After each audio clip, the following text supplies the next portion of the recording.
Have you ever wondered how developers manage thousands of lines of code without losing their minds? They use a secret weapon that saves them countless hours, Huh? confusion, and frustration. In this video, I'm going to be showing you what this secret weapon is and how to use it, saving you from turning out like this guy. And as an extra bonus, I will show you how to add something so simple to your programs, you'll never forget what your code does, even if you come back to it 10 years later. First off, let's clear up some confusion as to why you clicked on this video. If you've never heard of spaghetti code before, allow me to explain. Because once you understand this, you'll never write your code the same way again. When you first start programming, you are most likely following along with tutorials on the fundamentals. And just learning the basics is fine, starting out.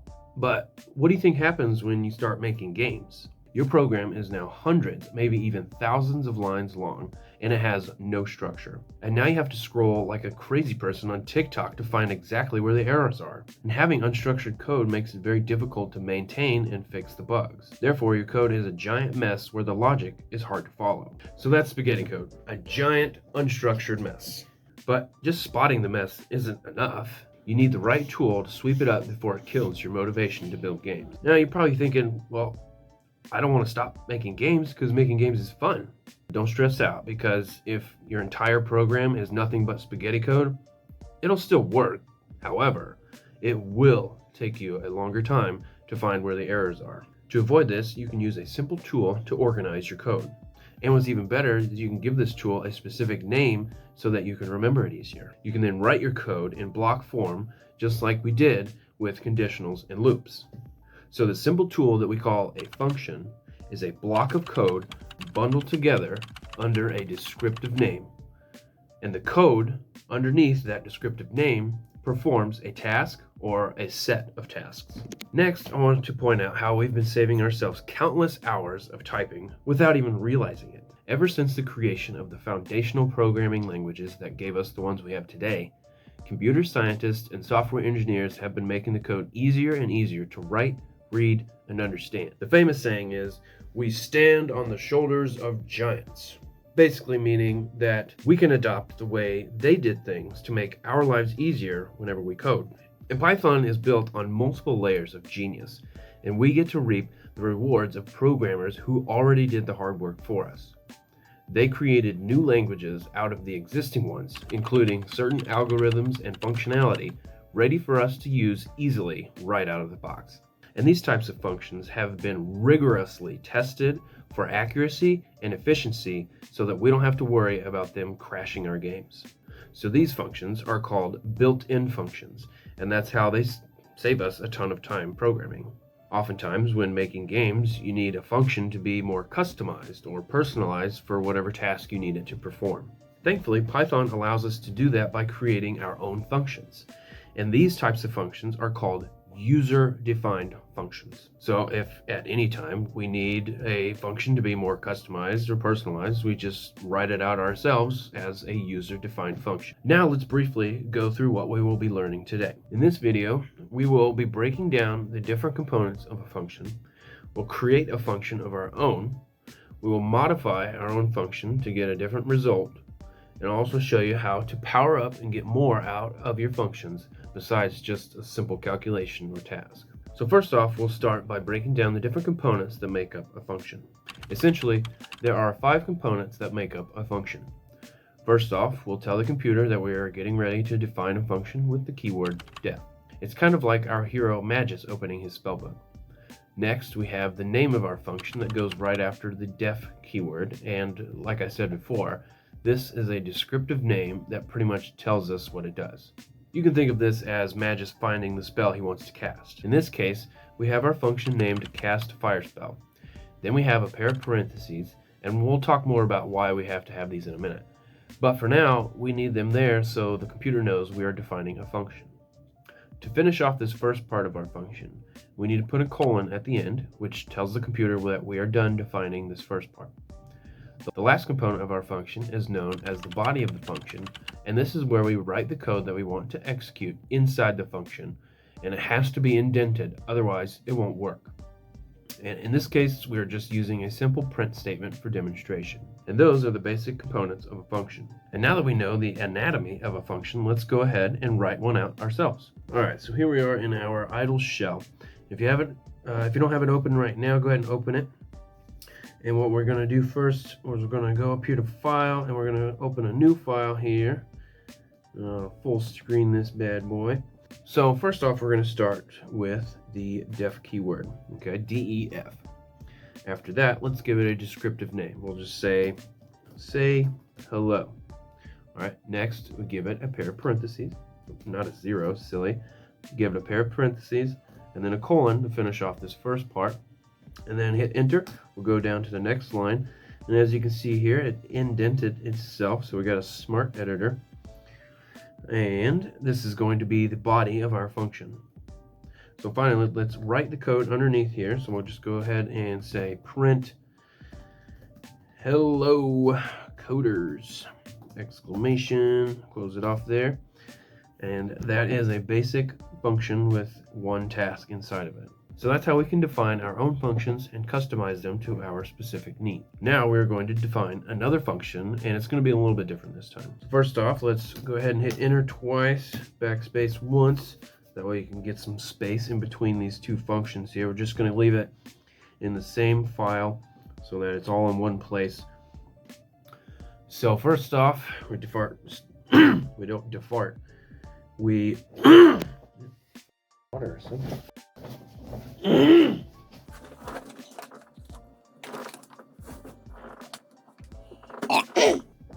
Okay. First off, let's start by defining our function with the def keyword, and then we'll give it a descriptive name, and then we'll call this one add underscore to underscore numbers. Then we'll give it a pair of parentheses and a colon, but don't jump ahead of yourself. Let's go back inside of those parentheses, and we're going to be adding in some parameters. Now, parameters are kind of like slots that we need to fill in order for us to make a special potion. You can kind of think of it like a recipe. But for this example, we'll just keep it simple and use numbers. So for the first parameter we'll add is going to be num1. Oops, not that tilde. Num1. And then for our second parentheses, wait, no. For our second parameter, we need to add a colon here to separate the two. And for our second parenthesis, for our second parameter, it's going to be num2. And this one's going to be a little bit different because we're going to write it out kind of like we're assigning a variable. So say num2 equals, and we're just going to give it the value of 5. Okay? Now, the difference between these two is minimal, but crucial to know so that you don't accidentally crash your game and not know why. Num1 is what's known as a positional parameter. It acts as a placeholder for a future value, whereas num2 is what is called a default parameter. A default parameter acts as a safeguard because while it can take on a different value by us providing one, we don't have to provide one. You can kind of think of a default parameter like the water that is already in our cauldron when we go to make our potion. So a default parameter always has to go after you've initially set up your positional parameters. So if we had more than one positional parameter like this, then we would have to have our default parameters at the end. And now that we have all of that, let's finish up this line and add some code into the body of the function. So go ahead and hit enter. Oops. You go to the end of your line here, hit enter. And then this time we are just going to write a simple math equation to demonstrate all of this. So what we're going to do, we're going to use these parameters here. We're going to add them together. We'll say print num1 plus num2. There we go. And that's how we can use parameters to get a different result from the same function. The parentheses holds the parameters, and then we can then use these parameters inside our function. Now, what good does a function do us if we can't use it? Well, that's kind of the predicament that we're in right now. So let me show you real quick of how to actually use these functions. Defining a function is like writing a spell in your book, but it does nothing until you actually call it into action. So in order for us to actually use our functions, we have to call them by writing out the name of the function and then give it a pair of parentheses at the end. So let me show you real quick. Go ahead and hit enter twice. We got some spacing in between these two functions here. And we're going to call both of these functions, okay? So first, we're going to call say hello. And in order to do that, we just simply type out the name of the function, say hello, give it a pair of parentheses. And since the say hello function does not have any parameters, we don't have to add any data in the parentheses when we call it. But let's go down 2 more lines and let's call the add 2 numbers function. Add 2 underscore numbers, give it a pair of parentheses. Now for this one, since we have a positional parameter and a default parameter, we have to fill in the positional parameter, because if we don't, it'll crash. So let's go ahead and add in 5 as the positional parameter. And since the default parameter already has 5 as the value, we don't need to put in another value for that, but we can if we wanted to. So let's go ahead and go up here to File, Save As. We're going to save this one as my first functions. Put in here, my underscore first underscore functions.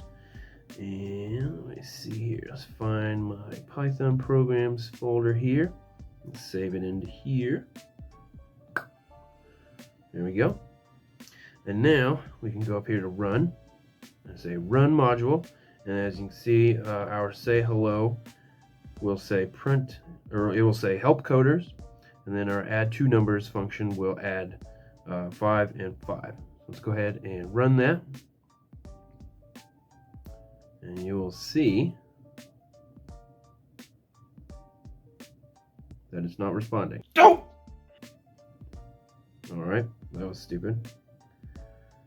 Let's try that again. Oh wait, maybe here. There we go. So as you can see, sorry about that latency there. But as you can see, our say hello said hello coders, add 2 numbers functions added 5 and 5, which we got 10.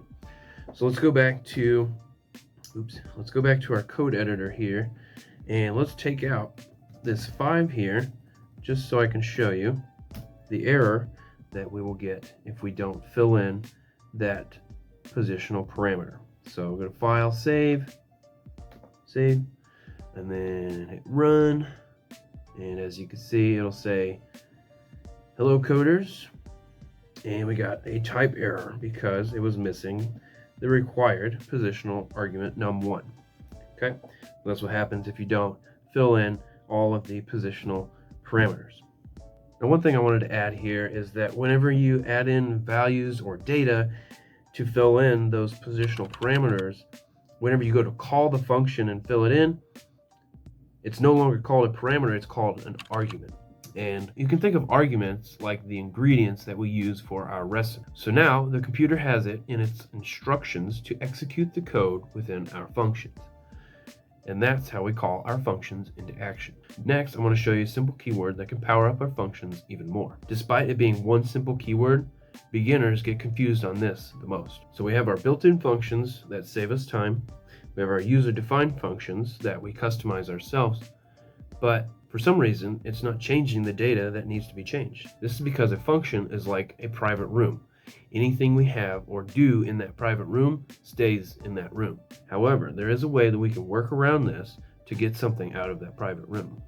We can use the return keyword to get data out of the function that we're using.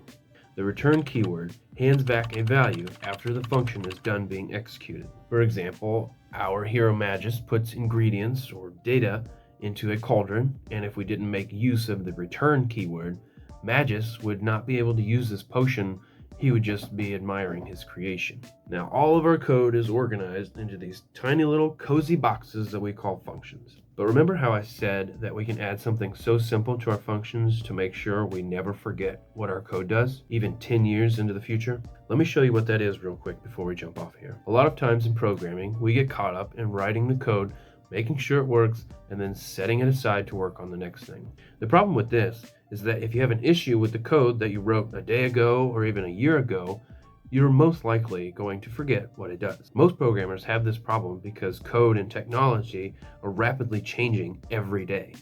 The good news is, every language has a way to leave yourself breadcrumbs. And these little breadcrumbs or reminder notes are called comments. They help you remember what your code does, and it is ignored by the computer during runtime. So let me show you real quick how to add a comment to your code. So we're going to go up here, and for these two functions here, we're just going to say, for this, you add a comment, you just have the pound sign, and then give it a space so it's like right not next, so that it's not right next to it, and it makes it a little bit easier to read. And for this, we can say, we can literally write anything as a comment. It doesn't matter. The computer's not going to run it. It's going to skip right over it. So even if we were to say chicken butt, it's not going to do anything. It's just going to say chicken butt in our code editor. But for this one, for real purposes, we're just going to say that this function prints out a greeting. And like I said before, you can add these comments anywhere and everywhere if you wanted. It always gets skipped over by the computer. Now in this video, we talked about organizing our code and how that prevents us from turning out like this guy. However, there is one thing that even experienced programmers still struggle with. So watch this video next, where I show you how to prevent your game from crashing no matter how organized it is.